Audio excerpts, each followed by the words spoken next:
Welcome to the Joe Kilgallon podcast, aka Kilgallon's Pub. I'm your host, stand-up comedian Joe Kilgallon.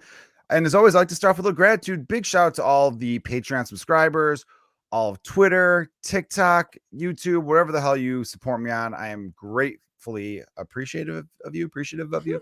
I don't know. That could have been smoother, I admit. It's Sunday night, and guess what, everybody? I've got a guest.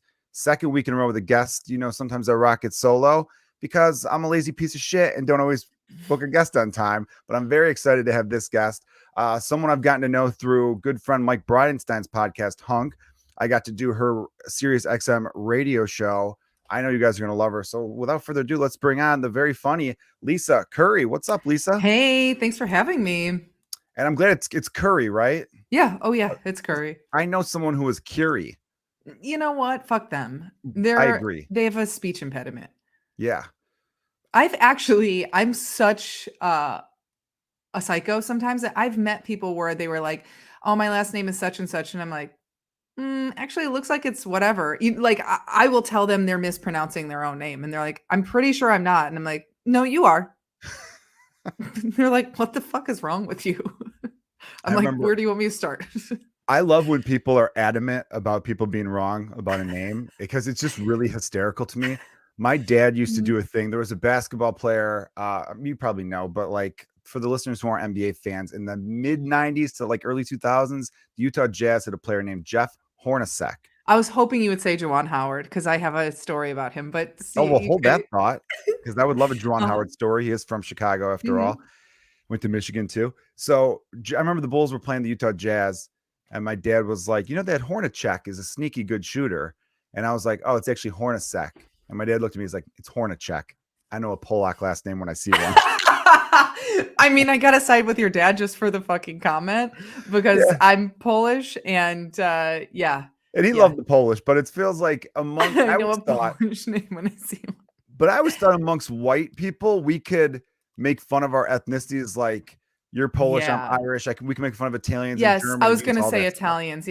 Yeah. Don't fucking try and act like you're people of color Italians. I know you are. You're trying to say that, and I'm not allowing it. No, I won't either. I'll put my foot down on that one, too. So, I mean, yeah, you get tan, but come on, let's not pretend. I'm like, you guys at least have good food, and that's a privilege. Okay? Try boiled cabbage, you cunts. Oh, pierogies are fun. Yeah, well, both sides of I'm Scots-Irish on one side, Polish on the other side. I'm like, it's all boiled food. That's it. Like, does no one have teeth in these places? Why is everything boiled till it's soupy? Well, they hit 1939 and then they stopped advancing food-wise. It is everyone around the world boiled everything until like I think post World War II, everyone's like, we can fry stuff. Although I found a weird fun fact. Fried chicken was invented in Scotland. Oh, but they didn't season it for shit. Like, oh, of course not. It was the American South that seasoned it, you know. So we win on that one as Americans. Our food is so much better, isn't it? You've been all over Europe. You performed in what, 9 countries? 12 outside of the US. That's amazing. Thanks. It's fun. My favorite so far is there's nothing better than Middle Eastern food. I mean, I would move there just for the fucking food. It's unreal. Everything is spiced perfectly and it's amazing and their meat is tender and they know what they're doing. See, I gotta get on that train. I only recently got into Indian food and I love it. There's a couple dishes that get me, but overall I'm a big fan of it. I'm the only person in my family that eats curry. The only. No one else likes it. I'm like, what's the matter with you? It's our last name. Get into it. It's delicious. I love curry. It's amazing. Yeah, it's fantastic. Irish and English hijack that for sure. Got real big over there. So, yeah, white people food is not. Here's where we did do well because I've thought about this. We have killed it when it comes to pastries. All of the best pastries, pies. You know, I told people, I used to have a bit where I was like, "Oh, white people food's terrible." 264 Cinnabon locations. Good there, you know. Well, yeah, and the French when it comes to pastries, when it comes to manners, forget it. But pastries. Were the French rude when you were there? I did not have a good time there. I've been twice now. Well, just to Paris. And then no, actually not just to Paris. I was also in Le Havre, which is like northern Normandy, Le Havre. And then somewhere else, fuck, I'm forgetting, like south of Paris. Didn't have a good time. That's That's still all on my I'll say. I'm bucket like, list. I'll just leave it at that. I did not have a good time anywhere in France. And I have friends that are like, "Oh, it's amazing. You have to go here and here." And I'm like, it's going to be a long time before I'm ready to give it another try because I had such a miserable time. And it was I mean, granted, it was mostly people I already knew that turned out to not be cool. Yeah. Not great. Oh, that's the worst. Mhm. So these were people you already knew, and then you found out, oh, they're kind of shitty, and you had to find out in Yeah. another country. Were Mhm. they When I French was living staying in with them, France? uh, a French woman who's and her husband who's Argentinian. To be fair, he was the one of the worst people I've ever met anywhere in my whole life. But it because it happened in France. So I'm like, you know what? You're looped in with the French. I'm sorry, you're French now. Yeah, by Also, association. French comedians are known for stealing jokes. They're joke thieves. They don't think of it as like your work. They think of it as like, well, I'm delivering it differently. So now it's my act, Oh, which I don't is, like that. mm-mm, I no. didn't, I didn't know that was the reputation. I remember meeting a young French comic at the Improv on Melrose and thinking a lot of this sounds familiar to me, but I Yeah, they're didn't put two big, and big two joke together. thieves. Even like their most prominent comedians, big joke thieves. But it's just a mindset thing, which no thanks, still. Well, I'd heard comedians in India were doing a lot of American acts, but that's because stand-up comedy is so new there. Hmm. Because there's a couple Indian comedians in America who went over there, and they just start telling them, "No, you guys got to write your own stuff." Because they just Yeah. thought like, "Oh, it's like bands cover different songs. Why can't comedians cover Yeah. jokes?" Yeah, I think they do think of it like that, or like it's an art technique or something like, "Oh, you work with charcoal, so I can work with charcoal." And it's like, "Well, no. Yeah. No." It'd be pretty funny to go up to a comedian being like, "Well, you talk about your psychotic mother. I also have a psychotic mother, so why can't I just do your psychotic mother jokes?" You know? Here's the thing. I will say two things. One, I fully believe people that are, sex pests like Louis or Bill Cosby. I believe that women specifically, but probably everyone should just be able to take their bits. I think, I saw Louis do something really clever right before everything blew up, and I'm like, I should just be able to have that now. I might just do it.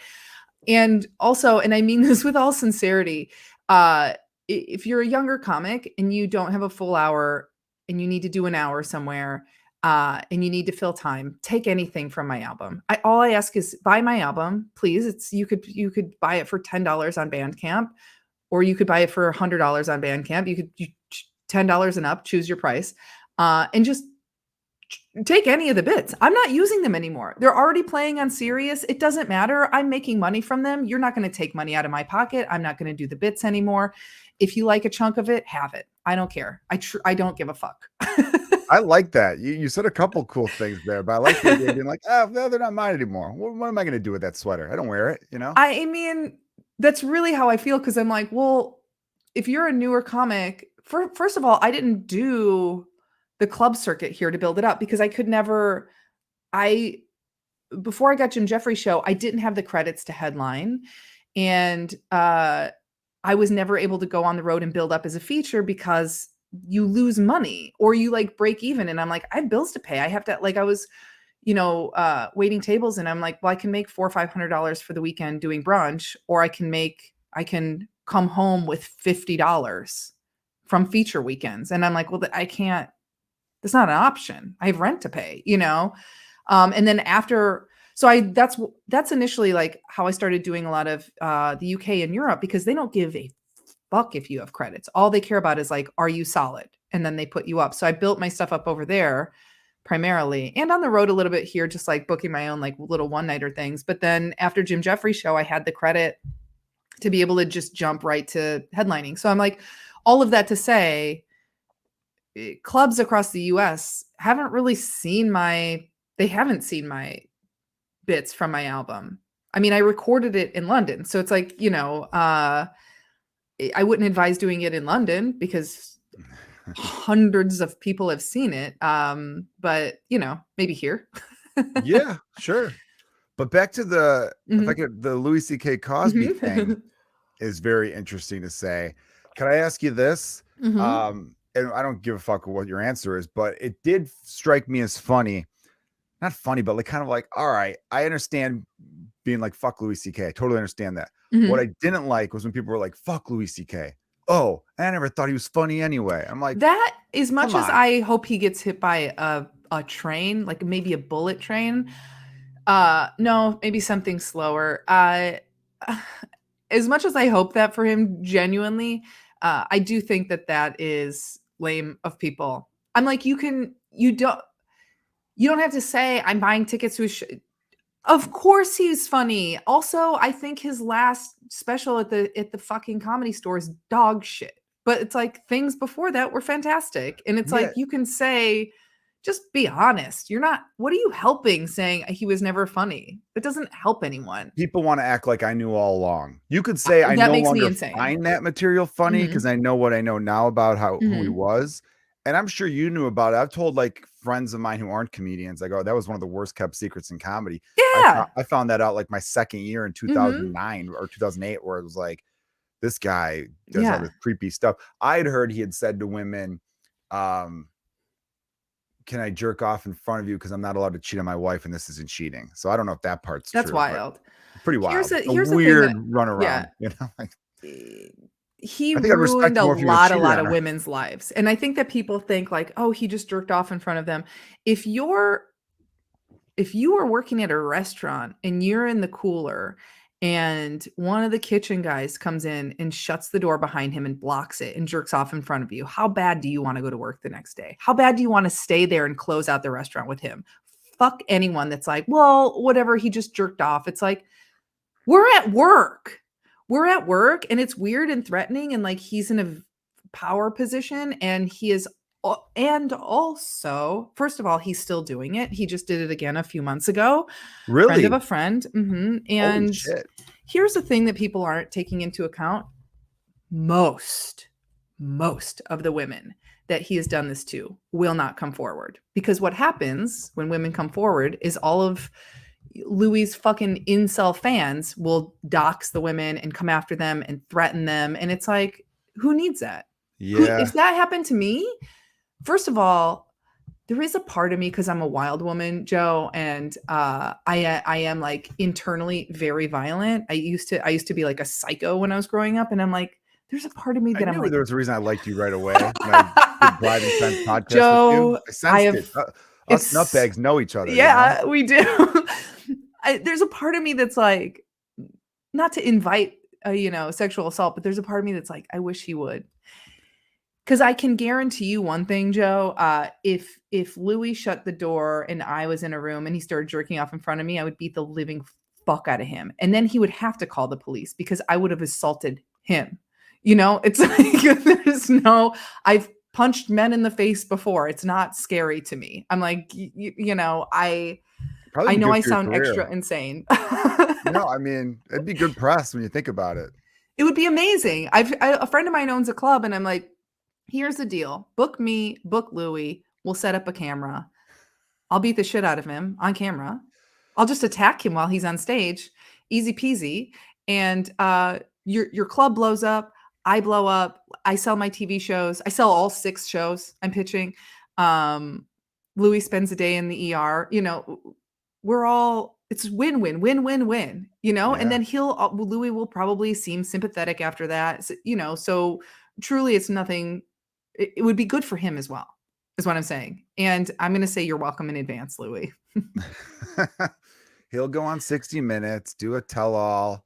He'll still have a Mhm. black eye. He'll talk about Um, how he Oprah lost his comes out of hospital. retirement to talk to him. She's like, "I've already been problematic. Let's do another one." Sure, sure. And then he'll say it wasn't until Lisa was just ripping, my throat out that I realized I shouldn't have stopped doing. I should have really seeked help. I should have Yeah. really Yeah. gone away to some sort of treatment facility or something like that. Yeah. I was gonna say it wasn't until Lisa was ripping my testicle out, but then that visual made me feel queasy, and I'm like, I don't want to even say that out loud. I can't believe you're still doing it. It really is a sickness then. Mm, Okay. Because the one thing was not that this is sticking up for it all, of course not, but mhm. when Sarah Silverman came out saying, "Oh, he did it in front of me," and I thought it was silly. And I remember being like, "All right, Like, it's why just do you like, is even he just?" bother to say that? That was weird. She'd be like, sometimes I'd be like, "All right, fine, go ahead," and other times I'd be like, "Nah, put it away. I want to get pizza." And I'm like, "That's weird." But it was one of those things where I'm like, yeah, he probably had a weird, crazy fetish for a while, but Mhm. I'm sure that he would stop. But apparently he can't Mhm. stop. So it's definitely like a sickness thing.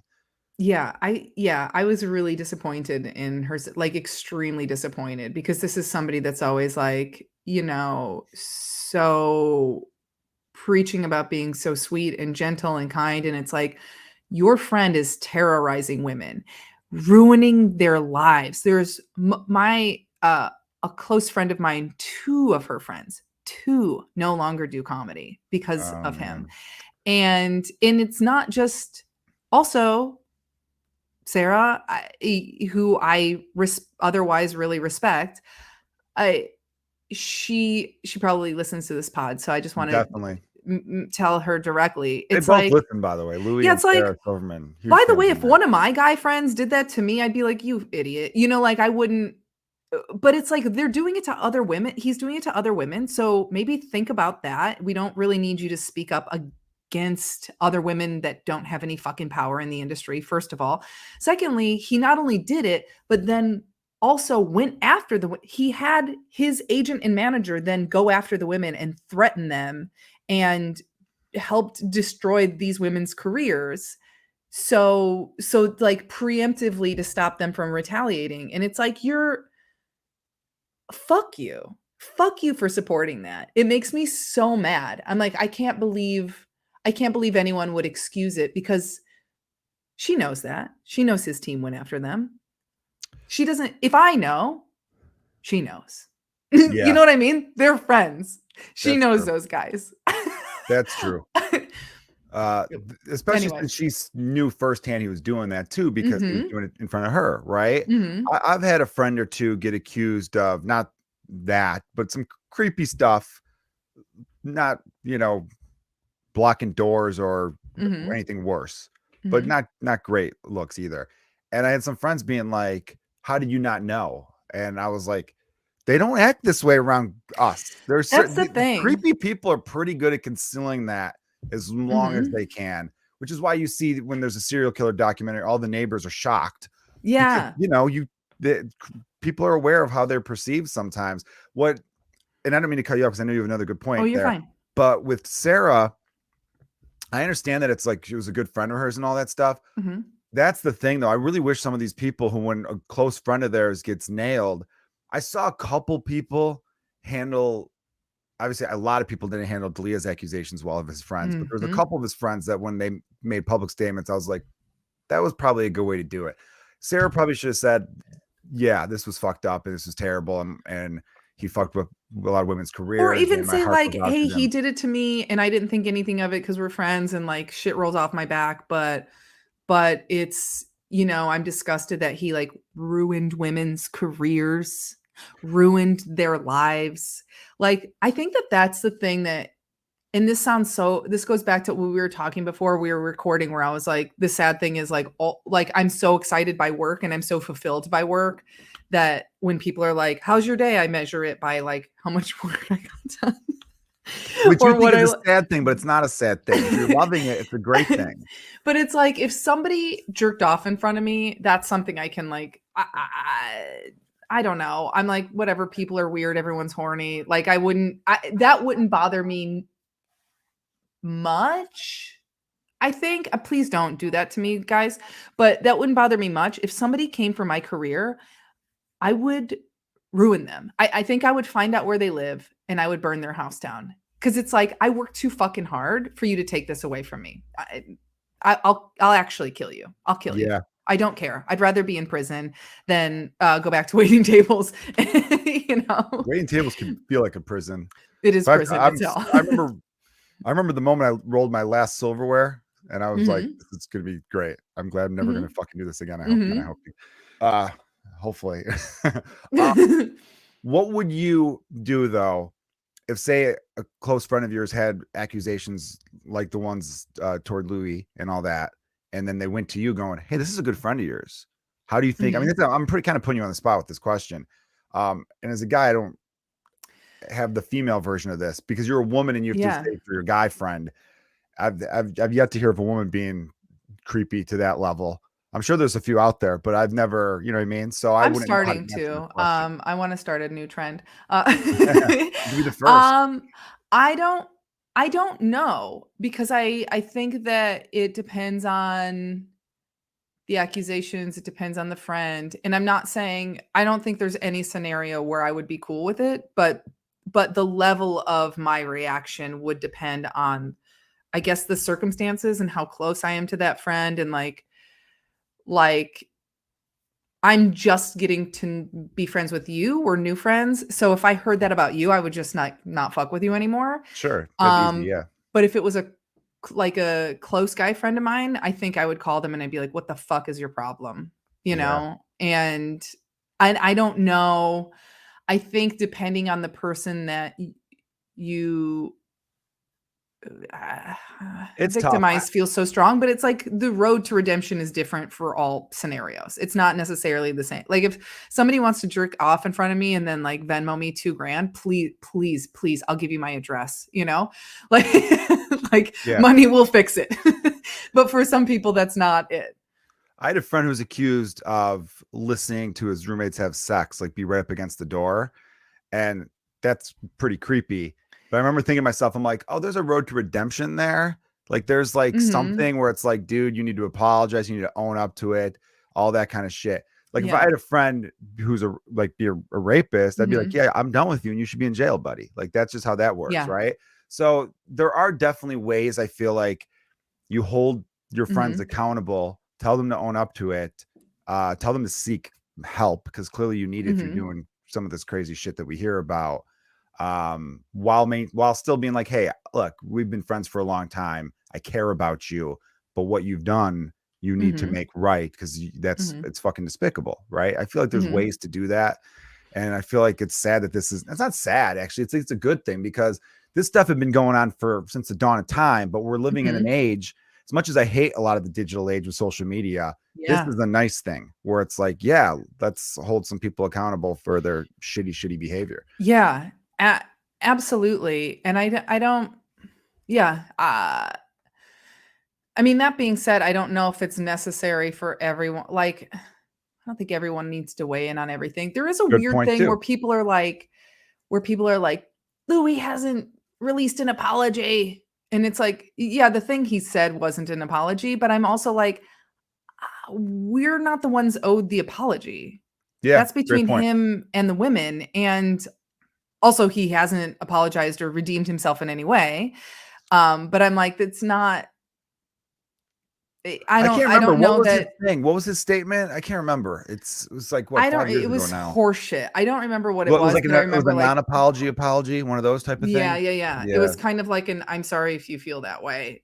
He didn't, Oh, and then he like mocked the whole thing, doing his special and calling it sorry. I'm like, he should be beaten to death. I mean, like, I don't. Aside from him being a father, he's useless, I think. And it's also like these people that are like, but he's so smart, he's so funny. There are 10,000 comedians. And guess what? A lot of them are very smart and very funny and are not sex pests and are not getting opportunities. And he's getting opportunities other comics should be getting. Get out of the fucking way. You have millions and millions of dollars. And when people are like, I just saw some piece of shit the other day, I saw a clip online. I could I can't remember his name actually. One of one of the guys that's in a real shitty crew. And he's like, Louis lost $32 million. I don't give a fuck. I I don't care. I've lost thousands of dollars, and guess what? And not from being a fucking sex pest. And I'm like, I've lost money that was a higher percentage of my total amount of money I have. You didn't lose $32 million. He didn't. Where did he lose it? He That's the thing stopped too. earning. He didn't earn $32 million that he was projected to earn. He didn't lose it. Fuck you. Yes. That was the point I was about to make, and then you just made it. Because Yeah. I'm as a big sports fan, a lot of sports owners try to do that. They'll Mm-hmm. say, "Well, we lost $100 million," and it's like, no, you made $100 million. You're projected to make $200 million. Yes. So it was Yeah. $100 million not lost. It was $100 million not realized, is what it was. You That, and still it's made also money. like, it's like this happens all the time. Like, society fucking hates women, because anytime like a guy rapes a woman, it's like, but his potential, her life is ruined. What are you talking about? His potential. This was his potential. This was he had the potential to rape somebody, and he did. That's his potential. I don't give a fuck about a swimming record. Sorry, now I'm going nuts. No, I this just is can't great. take it anymore. I'm like, I can't. I'm like, what is wrong with people? His potential? I finally watched the movie What? Promising Young Woman recently. Oh yeah, You that's see that good. movie? That's a good one. It Mm-hmm. is a good one, but without ruining it I can't. Mm-hmm. There's one part I didn't like. I'll talk to you off the air about Mm-hmm. it. But it's a great movie. I highly recommend Mm-hmm. it. Yeah. I can't say it on air because it'll ruin the movie. And even though it's been out for a couple of years, I still respect spoiler alerts. Mm-hmm. I got like a 5-year limit on spoiler alerts because I'm always late to the That's so party on funny. I things. don't remember any. You could tell me the beat for beat an entire movie, and in a week, I'll forget that I've ever even heard the title of the movie. I could be like that a little bit too. You mentioned there's a lot of great comedians who deserve more of the opportunities. And this guy has gotten a ton of opportunities, including the opportunity of having you open for him. You've been Jim Jeffries opener for quite a while. I actually have 2 fun stories Mhm. of encounters with Jim Jeffries, and then I'll ask you some good ones. And since you've opened for him, I'd like you to tell my listeners all of the inside stuff that nobody wants to. I'm joking. I want you to get fired as his Let me opener hold later. on. I will actually let me look at my phone. I'll give you his address and cell phone number. Yeah, just we'll put it here. I'm telling people right now on the bottom. I have follow Lisa on social media at Lisa_Curry. We'll get Jim Jeffries' address there at the bottom too. Yeah. All right, perfect. So I met Jim Jeffries. I was super Oh, I'm new into Olympian comedy. Lisa Curry on Instagram, by the way. If you What sorry, I interrupted. That was psychotic. what is it on Instagram? Instagram is Olympian Lisa Curry. Okay, I The want other the ones, story that's my behind that. Twitter. Okay, well that's sorry. All right. I think I had your Twitter lined up I'm because I such a want to talk about psycho. one of your tweets in a minute too. Oh yeah, that's right. So Uh-huh. so I met him. He was doing the Lakeshore Theater in Chicago, which is now the Laugh Factory. The Lakeshore Theater was really cool, with Mm-hmm. like 350 seats or something. And the show Comedians You Should Know that I'm now a part of. At the time, I wasn't a part of. It had just started. He had popped in over there. He like came by after like doing Mm-hmm. something at the Lakeshore Theater. He's in town, and he was hammered drunk, but like a fun drunk. The only thing Mm-hmm. he did that I thought was a little bit like, oh, I bet he'd regret that the next morning was there was a stack of like free newspapers that he like threw around or whatever. But other than that, he was very fun and jolly. Fantastic. But what he Mm-hmm. did with me was, I don't know if he'd caught like the end of my set, like one joke, and he said like, "Oh, he's funny." I'm not going to do the Australian accent. And I was like, "Oh, thanks, dude." And I was telling him I'd seen a couple of his clips on YouTube, so I knew who he was, and I Mm-hmm. thought he was hilarious, and still do. He's one of my favorite comedians. I had a rip in my jeans. They're like a natural like rip. I Mm-hmm. don't think I bought them pre-ripped. Like Like in the I crotch, moved or just like like on my thigh, like like I was gonna but say like something weird. Yeah. nothing too weird. But it was like Uh-huh. a rip where if you didn't know anybody, you'd be like, oh, he probably bought them like that, but I didn't. Mm-hmm. And he was like, "Oh, what's going on here?" And he put his hand in the hole in my jeans and ripped it down really far. And I always wanted to bring that up to him, but I'm like, he'll never remember it. Then I No way. moved, Yeah. no way. Then I moved to LA like 7 years later or whatever it was. Mm-hmm. And I was a friend of a friend. What was his name? Oh God, I'm blanking. He's a good dude. I'm sure you know him. Forrest. Forrest Shaw. Yes, Forrest Shaw. Awesome Mm-hmm. guy. Forrest Another one Shaw. of Jim's openers. Yeah, I was doing a show with Long time Forrest, opener. and Mm-hmm. I think Jim was coming in to do another show. I think me and Mm-hmm. Forrest were in the improv lab, and Jim was probably in the main room. And he introduced us, and we were talking a little bit, but I didn't bring it up. And then but he was outside smoking with someone, and I think I was going outside. And as I was walking outside, I don't know why, I had a hat on. I took the hat off as I held the door open. I have no idea why I did this. I think in my brain, I'm like, oh, he might not Joe. recognize you because you have a hat on now. So I Yeah. took the hat off, and then he was like, Jesus, what are you, a professional doorman? Like, that was real proper. Like, oh, good day, sir, or whatever. He like fucking mocked me for it. And I'm like, shit, I'm not gonna let that one down. And I just owned up to him. I looked at him, I go, I have no idea why I did that shit, dude. Yeah. Anyway, but it's got to be You're pretty like, I was fun. hoping you'd remember me from the ripped jeans. I was wearing Yeah. ripped jeans in Chicago years ago. Remember you exposed my thigh to a bunch of people? Huh? Remember that? Could get you canceled for that shit. No. That's But hilarious. yeah. So when you were in Europe, though, you weren't with him, or you were? No. I started touring with Jim like last July, and mostly in the US, and then we did some Canada dates together in June this year. That's amazing. Yeah, he's a great comedian. I love his Oh, he's great. the way he breaks down a subject matter. Obviously, his guns bit went Mhm. viral 100 million times over. Sadly, whenever there's another mass shooting, it goes viral again, which has got to be a Mhm. fucked up thing. I'd love to ask him that. Like, what does it feel like to know every time there's a gun related tragedy, your 12-minute It's joke about wild. it's I gonna mean, go viral again? I know Jim is very, very frustrated by it and is like, how is this still a thing? Why? Because he has And it's like, children, right? he has a couple of kids. Yeah, I've heard him talk about his kids, and I could tell he's a real sweet dad, which is cool. Oh yeah. Yeah, he's very much of a family man. That's great. Yeah, it's nice. I love working with him. It's still I mean, I met him writing for the Jim Jeffries show, which was I started there September 2019. So I've known Jim now for a few years, and it's still very surreal to me. I think partially because it took me so long to catch a break. I mean, I waited tables for 20 fucking years. I mean, I started when I was a child, when I was like 15. Um, but I did that. I struggled for so long, and I was always a fan of Jim's. So then when I got hired on the show, that was wild enough to me. And then when I started opening for him, I was like, what the fuck is my life? And I keep thinking back to what if I could go back and tell myself, like, when I was, like, at my lowest point and I'm, like, home and I'm watching his comedy special and I'm, like, watching one of his specials, like, if you would have told me, like, "Hey, so you're gonna start opening for this comic, in a handful of years," I would have been like, "You're on fucking LSD.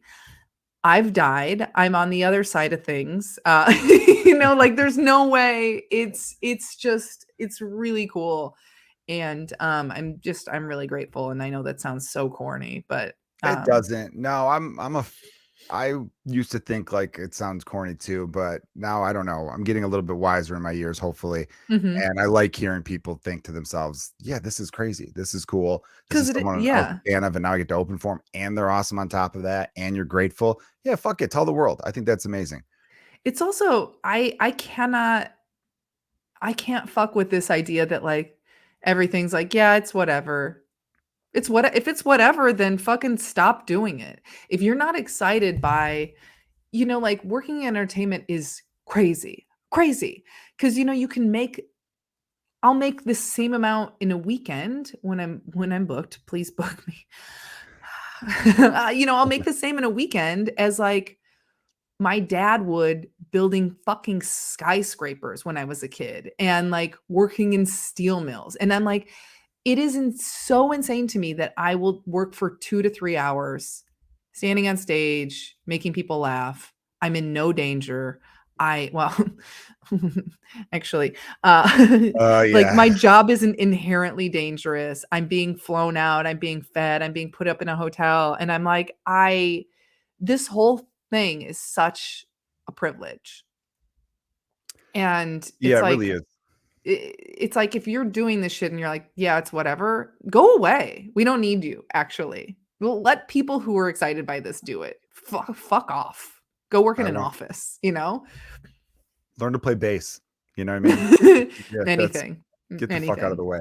It is one of those things too where I'm trying to take that approach to other things in life, which is hard to do because I only just Mhm. recently realized how lucky I am to be a comedian only over the last few years, where it's like, man, I wasted 7 years always thinking about the next thing instead of enjoying Mhm. the current thing, like what could this lead to? What could that? Oh, I had a great show, but no one fucking was in the audience that could make it different. That kind of dumb thing that we all get sucked into at one point, I Uh-huh. feel like.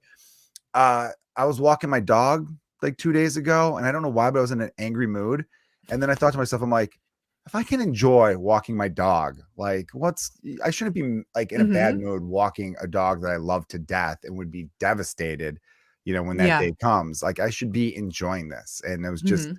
like, I feel like moments of self-realization like that are just very key. Now we referenced this a little bit earlier in regards to a tweet. I'm bringing this up because, by the way, I love you as a follow on Twitter, and that's why I had follow Oh, thank you. Lisa. I wrote social media because I was hoping your handle was all the same on everything, but I I wish it didn't check. was, but I wasn't clever enough to come up with Olympian Lisa Curry Okay, very before quickly, why my Twitter. Olympian? So What's the there is an backstory? Olympic gold medalist named Lisa Curry in Australia, and she took our name, so I took Olympian because fuck you.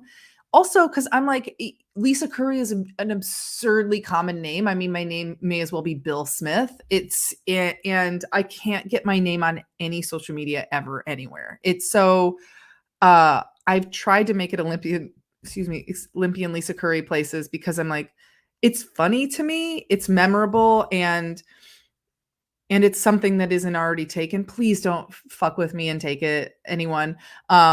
But that's me on TikTok and Instagram and Venmo. And I can't.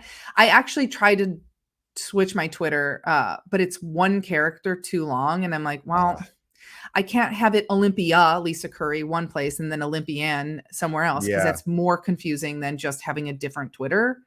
And it sucks too I because hear like you. my Twitter is where I have the most followers. So I'm like, well, fuck. Anyway, whatever. And that's why I'm not on Snapchat because it's two characters too long for Snapchat. So I just was like, well, then I'm not going to be on this app. I Simple as had that. that happen. My name isn't nearly as common as yours, Mm-hmm. clearly, but I was lucky enough where I had my name at Joe Kilgallon on everything except the two Mm-hmm. latest things, meaning TikTok, I had to do Joe Kilgallon No, comedy. And then Venmo, I'm like Joseph hyphen Kilgallon 2.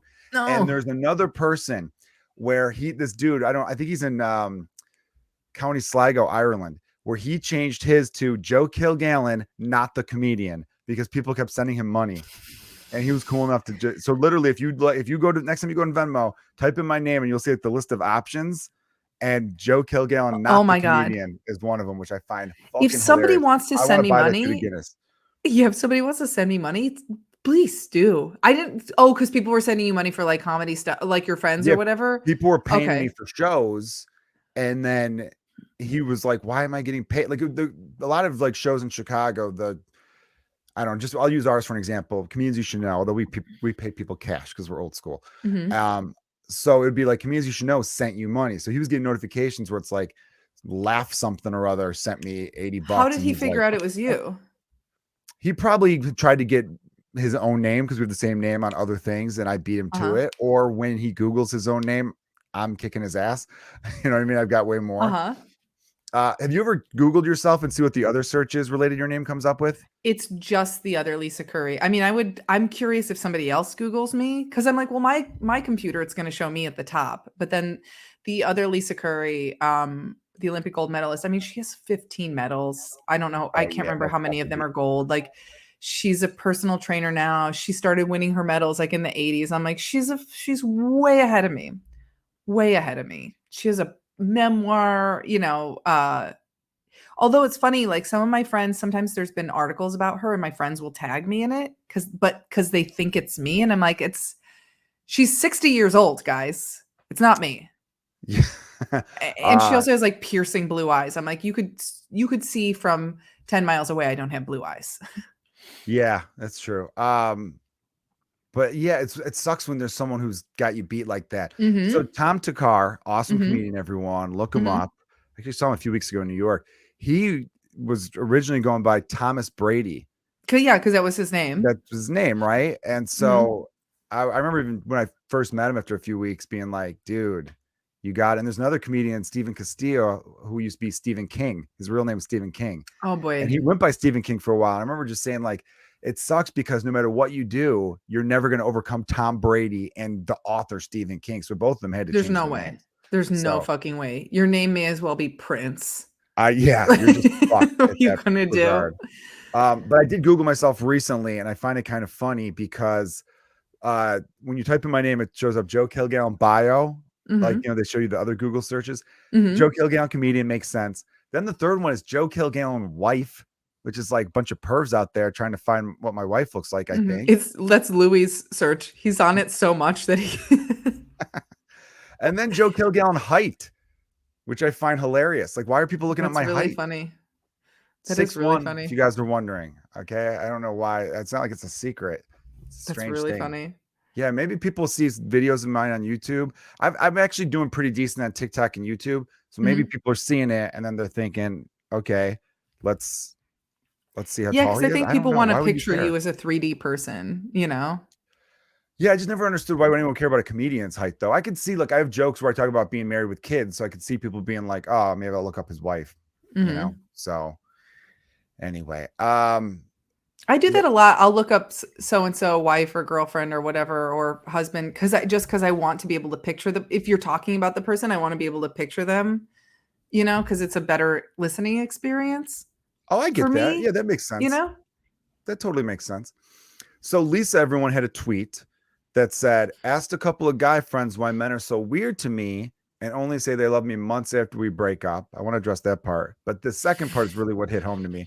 And in unison, those friends said, you're scary. Um, I find that the scary part I'll talk about first, then we'll backtrack. Well, Mhm. what's the Tarantino at when you go backwards? Mhm. The scary part, I don't think it's scary. Again, we don't know each other super well. I think we're getting to know each other. But I think guys in general are intimidated by female comedians. I think female entertainers in general, because there's a weird thing with dudes. Sorry, fellas listening, I'm giving away a secret here, where we think we're supposed to be on stage and you're supposed to be in the crowd. And I don't think those Mhm. guys know how to handle that a little bit. Because I've had this Yeah. conversation with so many of my female friends, ones pretty well. I've had this conversation with Lisa Traeger and Megan Gailey They and are terrifying. I'm those 2 kidding, are I'm kidding. terrifying. Yeah, now that I think about it. Ugh, yeah, but I really I do I think. adore them both. Lisa used to scare the shit out of me, but she's lovely and so funny. Yeah, super funny. Uh, but I guess I could see Lisa. I mean, I guess when I met her, I think I'm like 3 years older than her. I think she's like 35 now, maybe. She was this 21-year-old kid who Mhm. had, what she would do? She would keep beer in a cooler in her trunk and bond with people by being like, I got beer in my trunk. You want to go for beer? And people are like, what? That's And really funny. yeah, it was a I good think thing. also I So try to parse out for women like Lisa, God, that sounds psychotic. Women like Lisa, um, I try to be aware of the difference between somebody being nice and like gregarious or like outwardly friendly because I think a lot of women that aren't just like, "Oh my god, hey, how are you?" bleh," and like really huggy, if you're just kind of like more grounded and normal like Lisa is, like she's just like, "Oh, hey," and not like all over the place. People are like, "Oh, what a bitch," because there is this expectation for women to be like super outgoing and like more I don't want to say I'm hesitant to say friendly because I don't want to say that Lisa's unfriendly, no, but I know but what you you mean know what I though. mean? No, I know Like exactly what you almost mean. flirtatious. Like if women aren't like that, people are like, "Oh, what a cunt." And it's like, no, I mean, there's people that I will freely say are a bunch of cunts, but Oh, I would too, you about know, everybody. Yeah. yeah. Yeah, Lisa's definitely not. I've never seen her be fake in my life. Mm-mm. Yeah. So if women or people in general expect women to be like, "Oh my God, it's so great to meet," and all that kind of shit, yeah, Mhm. that's not gonna be her at all. But back to that tweet, I really don't think it's. I think they were just kind of fucking with you by saying you're scary. And I know it's a tweet, so you're trying to throw some humor into it, of course, which Mhm. it's a funny tweet, of course. But I really wanted to kind of talk about this because I think dudes out there listening, it's like Mhm. you can't. I mean, unless you're just really afraid of these type of women, but I really think you're missing out because um these are some great women and I don't think you need to be afraid because they're getting more attention than you doing whatever it is they do. I feel Yeah. like you guys people should be lifting each other up a little bit, but I don't know why I'm sounding like a fucking relationship Yeah, counselor all of a well, and sudden. of course I'm gonna get more attention than you. I'm fucking charming. Try to match that. Yeah, bitch. Right? Fucking step up your game, you fucking accountant, you Yeah. know? What's this one though? Have men come up to you months later and said they loved you after you broke up? Yeah. Hmm. What Yeah. does that feel like? Yeah. It's weird because I've also like this has to do with the way I was raised and things that were said to me growing up and my own insecurities and whatever. Which will be our second But episode together, by the but way. yeah, Your view. exactly. But I have in most of my relationships felt like, oh, this guy's not even into me. Like I was dating someone recently and like I mean, maybe he'll listen to this. Sorry if that's weird if you do. But like if we had plans to see a 7 o'clock movie, he'd be like, okay, well, meet me at my house at 6:30 and we'll go to the movie. And we would just like go to the movie and then come back to his place and I'd stay over. And then that would be it.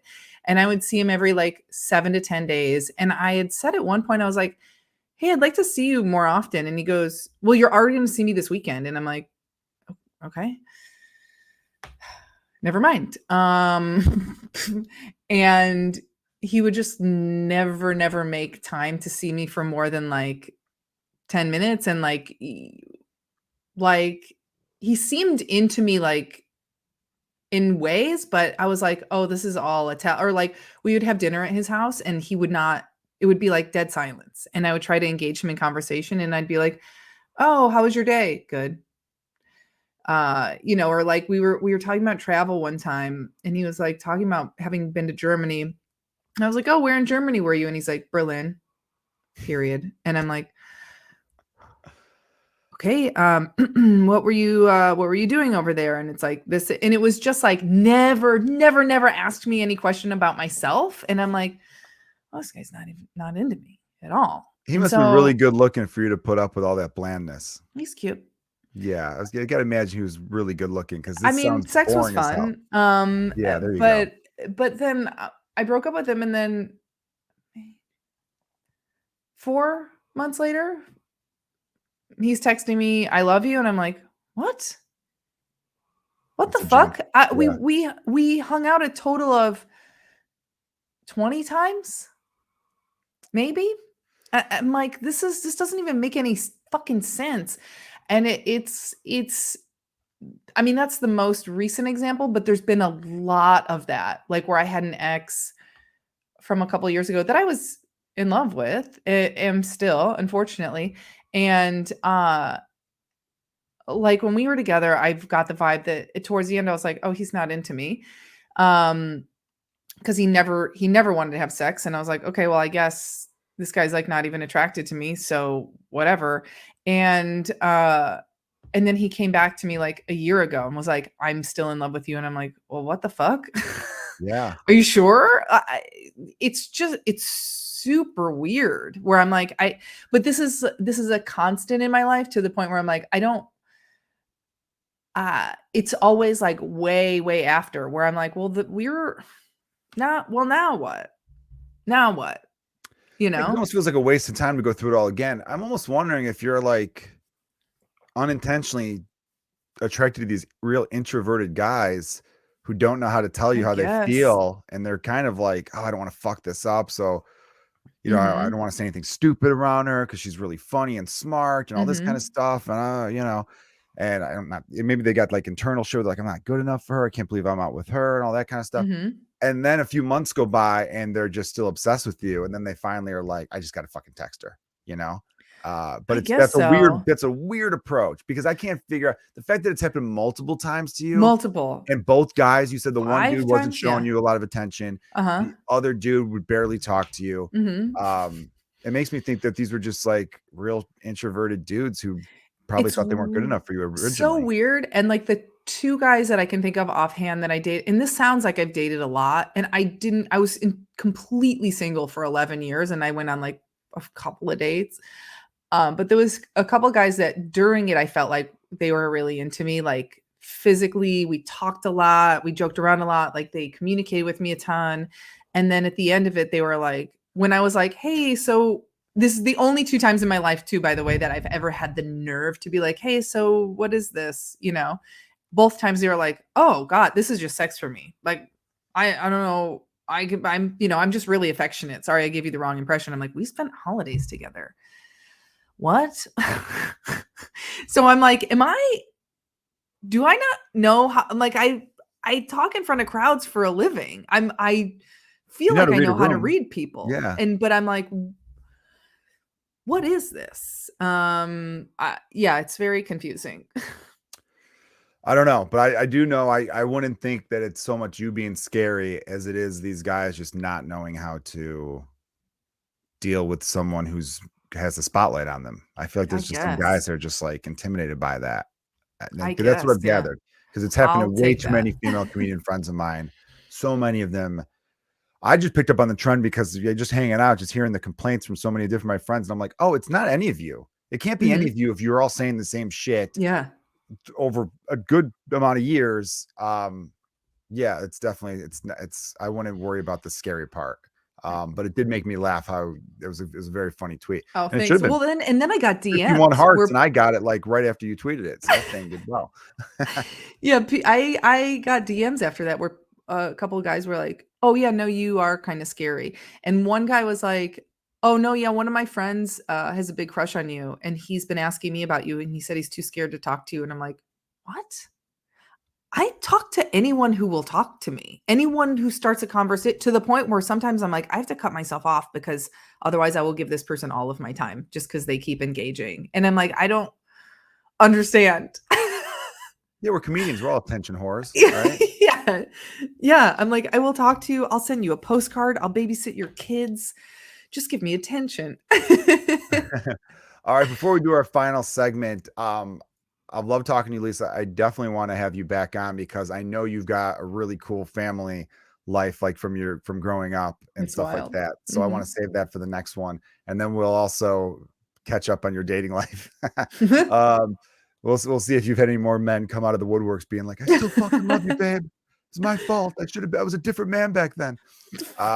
Whatever dudes plead to you. So, what any like shows in particular you want to plug coming up? This will be out 2 days from now. So, anything coming up the weekend around Ugh. Halloween or in Mm, November? I don't have anything for a minute, anything of my own.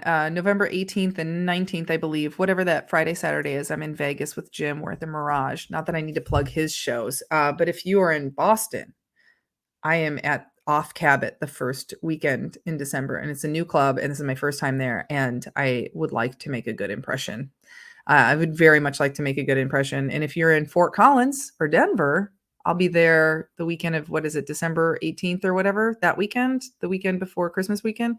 And I would very much like a sellout bonus. So please come to that. Yeah, I think that's the weekend of this December 17th is this Yeah, yeah, yeah. Saturday. I'm pretty sure. Awesome. Everyone check out Lisa. She's hilarious. Now Thank here's you. 5 good ones where I asked 5 pretty random questions, a little bit of something for everybody here. Question number 1. What historical figure would you want to beat the shit out of? You can't say Hitler, too Mhm, obvious. Also, don't Trump's too obvious. So, mhm. again, what historical figure would you want to beat the shit out of? Oh god, I I don't know it's a good one, know. right? There's a lot. There's so many, I'm like, it's gotta be a politician, right? Oh man, I wish I would have thought of this in advance. I probably should give some of these questions in advance now that I think about it. This one would be a good one to be like, hey, when we were texting earlier, I should have thrown this your way. It's all good. Man, I don't know, because I was thinking you were gonna say, like, a positive thing, like, would you wanna meet or whatever. Sometimes I do positive questions, but I wanted to lead off with Christ, I don't know.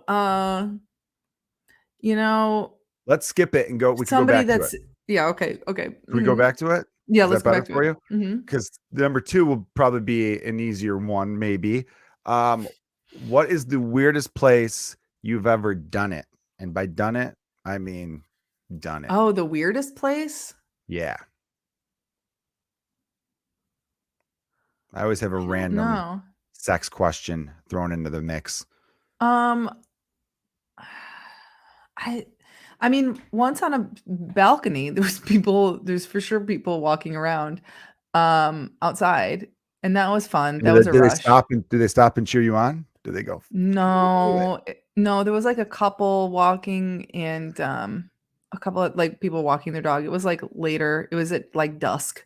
Um that's not even weird. Wait, How high where's was the balcony? second floor? Oh, okay, that's pretty good because I'm afraid of heights. So like, Oh. you know, if someone Um was like, "Hey, let's go out on the balcony," I'd be like, "What are we on the seventh floor?" I got to say no to that. yeah, I don't know. Other than that, I think it's been indoors. I mean, I messed around with it. I fooled around with a guy on a lifeguard stand one time. But That's that the wasn't Baywatch we didn't have fantasy. sex. Hand stuff on a Baywatch lifeguard tower. That's pretty great. That's Yeah. a good one. I like that. Lifeguard tower is one of my favorite answers I've heard. I've Yeah, okay, answered good. about to other people before. You're not the first one. I had comedian Allie Drapos on. She's a Chicago comedian who's amazing.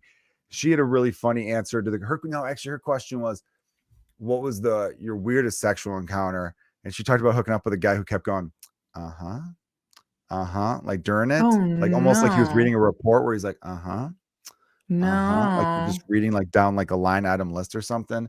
That one still Mhm. makes me laugh. Uh-huh. Well, Yeah. right? Wouldn't they be like, what Yeah. the fuck is this guy doing? Uh-huh. Question number 3. What is your favorite drink? Oh. Could say beer Uh, or mixed drink. but I was gonna say based on how much I drink, I have to say coffee. I have too much coffee. I have Are you 3 like a cups of black coffee a coffee day, or do if you not load it? 4 or 5. Cream and sugar. I know, and I get shit for people are like, "That's not even coffee." Well, who cares? Well, I fuck don't you. give a I shit. I don't know what I to don't tell drink you. coffee at all. Oh, that's sinful. People think I'm crazy. They go, "You have 2 kids and you're a comedian, you don't drink any coffee." I'm like, "No, I hate the taste of it." I have plenty of caffeine, but I don't. See, I'm my a Diet parents Coke were always guy. really into coffee, and then when I was on the swim team, my dad would go in the morning and get, like we had a little convenience store by our house called Zip Foods, uh, like 7-Eleven type thing, and my dad would get himself a coffee, and then he'd give me one of those wretched I couldn't possibly drink one now, but those, like, French vanilla cappuccino things that it's neither French nor cappuccino, and it's just, like, out of a machine, and then so I started having those. I mean, it's basically starting your day with a fucking hot ice cream cone. It's pure sugar and caffeine. So, and then I was hooked. Yeah, I mean, they get you early with that coffee. I just can't do the taste. And people are like, "Have you tried this? Have you tried that?" I'm like, "I've tried everything." And then it got to the point where I'm like, I'm done trying. I think I've had like 6 half cups of coffee in my life, but I can never get through it. It's not for me. Here's a fun one I think you might dig. Um, TV character you'd want to marry. God, you know who I have the biggest crush on? You're gonna laugh at me.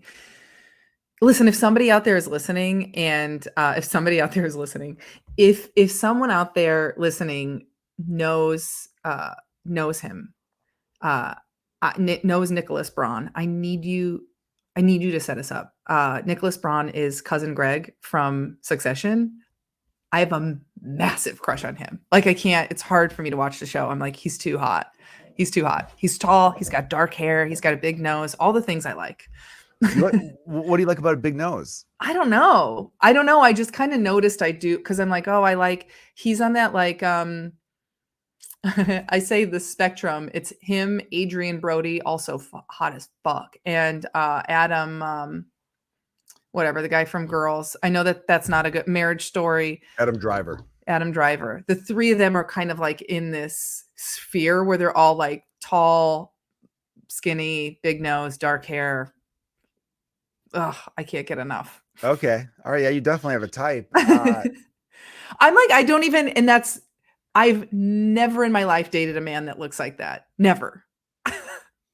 Kind of a rare breed. I can't think of any dudes I know who look like that in real life. Now Wait, that I did you think say about it, TV show or movie or just TV show? I said TV show character. So Okay. you'd want to marry the character, or do you not like the character Oh, that the much? You just like the character? actor, but I the mean, actor works too. he's a little nervous for yeah. I don't know. I don't know, but then I think you'd want somebody like fun, like fucking Rob McElhenney from Sunny. That's a good one. He's on the Anyway. list of dudes. So I just started exercising again, like Mhm. exercising. I joined a gym a couple weeks ago, Mhm. and I had a friend who's like, dude, you just turned 38 and what are you trying to get ripped or something? Like, no, I'm not really trying to get ripped. I'm just trying to feel good again. And then I started coming up with a list of dudes in their mid 40s who are ripped. Mhm. He's pretty fucking jacked right now, but they all have a Oh, personal yeah. trainer, so they Yeah. shouldn't count. They're not like us mere mortals, you know. Rob McElhenney would be a good one for me. I'll give you one of the ones I was thinking about.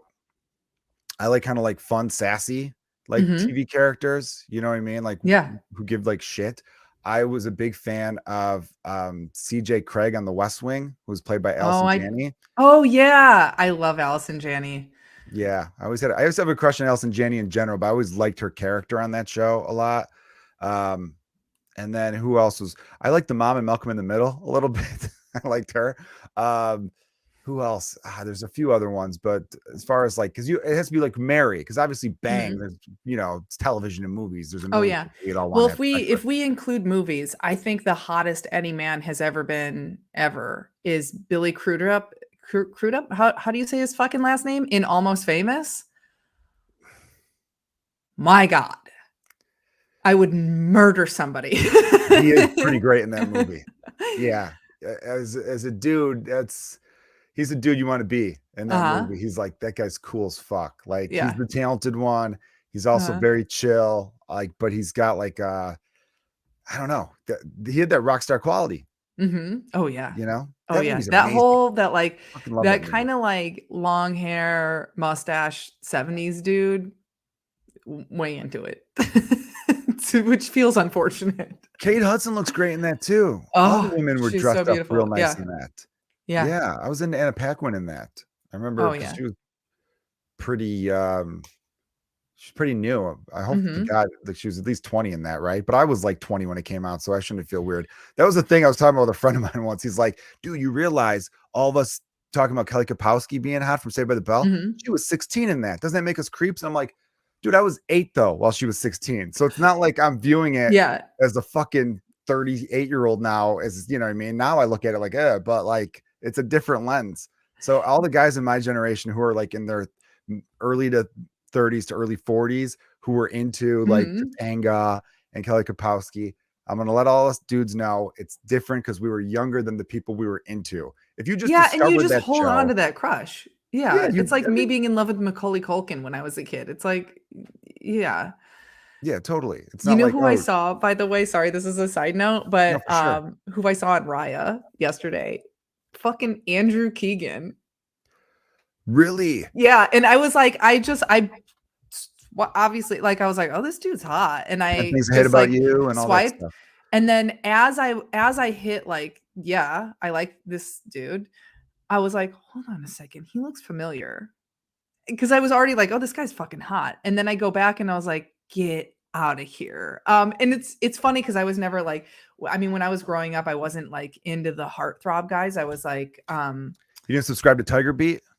not at all. I remember a friend of mine, my best friend growing up, she got a New Kids on the Block, what's it called? Sleeping bag, and I went to her house and I was like, "Who are these guys?" Because like, I have 2 older brothers that are, like, 8 and 9 years older than me, so and they were into hair metal. So I was like, my first crush was fucking Axl Rose. Like, so when my friends were like, "Ooh, I think Devin Sawa is so hot," and I'm like, have you seen Bret Michaels? Like, just totally, Well, yeah. you were into men, they were into boys. So Yeah, exactly. that's the difference there. But Andrew Keegan was a guy I was talking about this with maybe my wife, but because we were watching, I think 10 Things I Hate About You, we came across on TV or Mhm, something. He was like a star. He was in a mhm. lot of movies and then just didn't do anything. And I was telling my wife, I go, I have a theory about some of these people. I think they're assholes. Because why else would a really good career just disappear overnight unless you were coasting on a look? You know what I I mean? think Like some people just get tired of it. Like, I know, uh, that's true too. You're right. I don't wanna reveal because I don't wanna reveal who I had the conversation with, but I know of somebody that was a big heartthrob in the '90s, and they were just like they didn't really like the business, like, they made it, and then they were like, "I fucking hate this place." Yeah. And they No, they that made happens. enough You're money right. that they're fine, and I think that that's the case with a lot of people too. I respect the hell out of that. I do still think that I'm partially right. I do think there's Mhm. some people where Oh, it's like, sure. because if you're good enough, if you're a good actor or actress, and you're booking a lot of roles, because we've seen that happen Mhm. with a lot of people. I felt bad about this one because I remember saying to myself, man, Tara Reid was in everything for 5 years. What Mhm. happened? And then I looked into it. I'm like, oh, yeah, she had like a botched plastic surgery. She had some other Oh, issues. And I'm like, no. oh, now I just feel terrible for even, thinking maybe she was just, a diva on set. And then people were like, we Yeah. can't fucking deal with you anymore. Because that's Yeah. happened to people too, where everyone's Yeah. like, this guy was a piece of shit. And it was just like, there's enough of that. So, Yeah. bye. There goes your career. Yeah. Mm. So, long story short, Yikes. everyone should And be then nice some to people are everybody. just assholes forever, and everyone's like, "I don't know, they make us enough money. It's fine." Yeah, definitely. All right, question 5. Favorite moment in comedy? In my own career? Yeah, besides doing this podcast. Oh, fuck, I don't know. Joe. See, here's the thing too, and I want to I've had apologize to some I've had listeners a lot of and highlights. apologize to Lisa because now, I just started having guests on again. And I was doing it for a while where I'd have guests on every so often. Like I said in the beginning of the episode, I just get lazy sometimes with it, or there'd be cancellations last second. I need to send a couple of these questions in advance. A couple of them you want the hot takes where it's like, what's your instinct? But a couple of these I need to send in advance because they're loaded questions now that I think about it. They're big questions and they deserve big answers. I don't know. I don't know how to answer it just because I have so many things that were like eh, It's funny. This big is a question highlights you for ask your me. guest, by the way. Do you know, I would say a recent thing that a recent yeah, exactly. Yeah, A everyone listen to long story long. I need to plug your show now.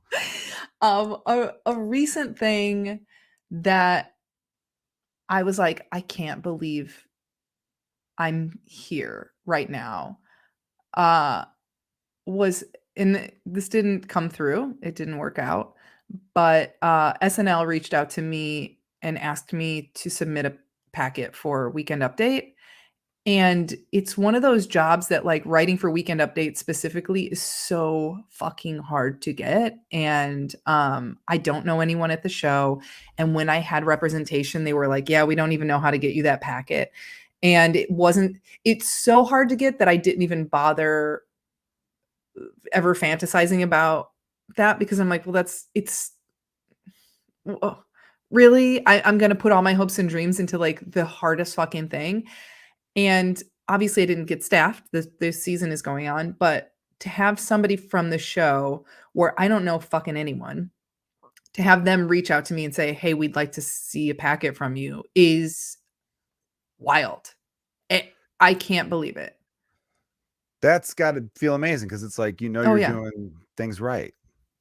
Yeah, crushing that I didn't get it. But it's Isn't it nice that funny I'm how on we their could get radar.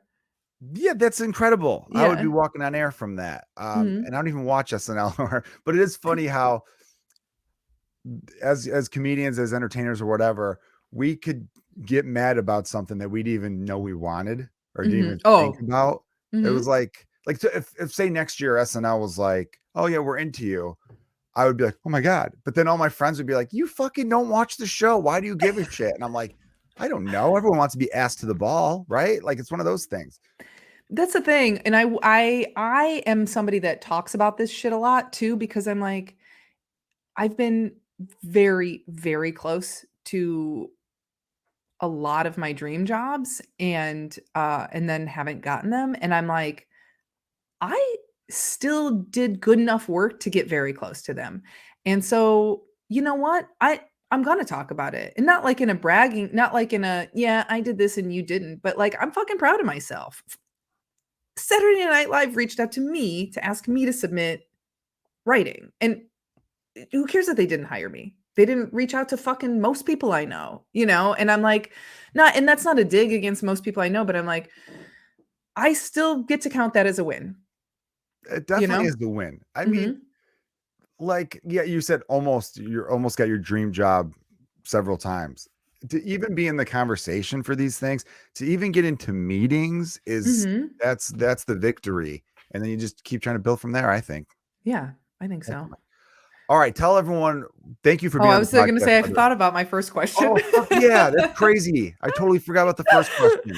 If you want, No, I'm sorry. I didn't you want to hold you know, too long because we're over an hour and 10 right now. oh, What is a historical figure you'd want to beat the shit out of? Lee Harvey Oswald for changing the course of history. Fuck you. Fuck you. Yeah, I don't think he did it Although, though. although here's the thing, but here's And the I'm not even a thing. conspiracy theorist, but that one I'm like, yeah, I don't think he did that shit. Here's where it gets Your boy complicated. Jim Jeffries has a great joke about that. Yeah. Well, here's where I get where I also sound cuckoo. I consider uh why am I blanking on his name right now? I consider Jimmy Hoffa a personal hero for what he did for the labor movement. I mean, but he fucking hated Kennedy. And there's a book, the book that The Irishman is based on. I Double Heard You cross Paint or Houses. what was it called? I Heard You Paint Houses. Oh, okay. It's one of my favorites. And you gotta read the book. There's personal stories that go along with police records and this, and the author did a fantastic job, and Scorsese didn't as much, even though I love him so much. I think the movie, I am disappointed in the movie. Anyway, God, this is the longest answer, but I do truly believe that Jimmy Hoffa ordered the hit on Kennedy, on both of the Kennedys, and because uh, JFK promised Jimmy Hoffa, he's like, you will be protected if you get people to, like, if you help me get elected. And his dad was involved in the mob. Joe Kennedy was involved in the mob, Yeah, and the bootlegger. yeah, and so Jimmy Hoffa whipped up all these votes and helped him get elected. And then the second he was in office, he appointed RFK, his brother, to be Attorney General. And then as soon as RFK took office, he immediately went after Jimmy Hoffa for like racketeering and stuff. And so Jimmy Hoffa felt very betrayed. And when Kennedy was assassinated, he showed up at the Union Hall and they had the flag at half mast, and he walked in and he was like, put that flag back up right now. Fuck him. And it's like, he didn't say fuck him, but he was like, put it back up. He's Yeah. like, we're not honoring that man. And I'm But like, wasn't he doing some criminal shit though, Hoffa? I mean, I respect what he did for the yes. labor movement, but he was doing a lot of criminal Yeah. shit. I mean, yes, but I also respect I hear crime. you. Yeah. I also like crime, Joe. There you go. That's cool though. I got it. Organized crime too. It's not Yeah. lazy and unionized crime essentially. I do appreciate being organized. Yeah. Yeah. No, hey, I'm pro union. I Yeah. actually owe my union dues. I think I have to pay them. I haven't got my Liz card. So all right. I like that answer though. Lee Harvey Oswald. Yeah. So were you a Kennedy fan too, or not really? Yeah, I mean, I don't. I like he I don't did think bad Vietnam happens things. the way it did under him. Yeah, yeah, I think it happens differently. Although I'm curious, and then there was the Bay of Pigs, and there's other. He fucked up a lot. I think I like the idea of the Kennedys more than even the Kennedys. Like this Irish Catholic family. I'm a big fan of sailing. It's just that like East Coast vibe. They're And both people. I think that I think things would have gone in a different and better direction if the Kennedys were still around. Especially Bobby over Nixon. Yeah, and I'm like, if we have to have if we must be a country that is run by a legacy family, I'd rather it be Democrats. Yeah. I got you. Anyway. I'm a fan. I was a fan of JFK because when I was like in third grade, we had to do book reports about the presidents, and we picked out of a hat who we'd get, and I got JFK. I got 35 actually, and 35 Kennedy was the 35th president, so that's how she did with the numbers. And the first thing I read was like first Irish Catholic president, all that kind of stuff, and I'm like, I'm Irish Catholic. This is great. And then I remember I had a teacher who said, "You have Kennedy hair," and I was like, "I do," So I was just smitten over that guy, and I liked a lot. Yeah, of course, he definitely made some mistakes, but there's definitely a lot of stuff I think he did right. And I don't, he wanted to dismantle the CIA. He was against secret society shit. There was a lot of economical stuff, race relations. I think he was going to be great with Bobby in particular. So yeah, I think definitely the economy was good. Yeah, definitely there was some stuff going the right way. I did read the book Double Cross, where it did talk about how like there was promises made almost like to the mafia, I'm Hoffa, writing and that in down. general. And then later, I think it was called Double Cross. And I'd read it like so. I mean, I read so many books about the Kennedys when I was in high school. And then later, he went after them. And at the time, I remember thinking, "Oh, that's good. Get a bunch of criminals to do shit for you." And then later, be like, "You're criminals. Get the fuck out of here." Like, if you're gonna double cross anyone, criminals made sense. But it is kind of shitty to do to Mhm. your friends, you know. So, which I always wonder if that was more It's also joking. like, You know, I don't I know. think Yeah, it was Jimmy Hoffa Joe was Kennedy. into crime, but he was also like, without Jimmy Hoffa, we don't have a lot of the a lot of the privileges we have privileges and a lot of the bumpers we have with labor that Yeah, keep us no, from being just driven into the ground, even though we are being driven into the ground. Look, it's both things at once. it Everything's is. horrible, and also they're not as bad as they could be. Thank you, Jimmy Hoffa. Yeah, Teamsters were great, you know. The 40-hour work week, although I think that was under Mhm. the New Deal. That might have been some FDR stuff. He was great. I mean, All he right. yeah. Anyway. Well, the internment camps weren't great, Yeah. but everything else, that's the thing about like history. There's always someone where you're like, I really respected them. And they're like, well, what about Yeah. this? Fuck. Yeah, that part was bad. And But I'm sure if somebody met me, they'd be like, "Oh, I like that she does this, and also she's a piece of shit for this." You know, it's all of us. We all contain multitudes. oh, definitely.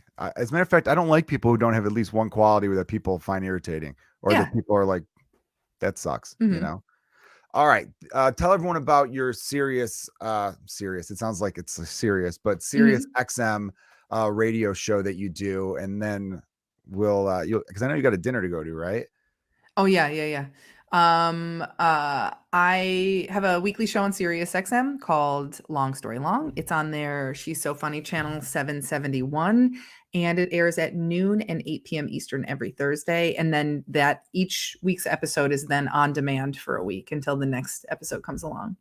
And it's an Awesome. interview podcast. I have people on, and I've had a lot of comics on because I mostly know comics, but I've also had like um an AP journalist on, who's become a friend of mine, and an Obama appointee, and a couple of NASA scientists. Like basically anyone who does something cool that I reach out to who agrees to be on, I have on. Yeah, that was kind of my philosophy for a while. Mhm. I've had professional wrestlers and authors and stuff like that. It's great. I had a good time when I got to do it, so I highly encourage everyone to check out Long Story Long. Lisa, thank you so much. Everyone follow her on Instagram and Twitter. We already mentioned the handles, Olympian Lisa Curry, and also Lisa underscore Curry on Twitter. All right. Thanks, Lisa. Thank you Appreciate so it. much. And thanks to all of you for listening, everyone. This has been the Joe Kilgallon podcast. Cheers.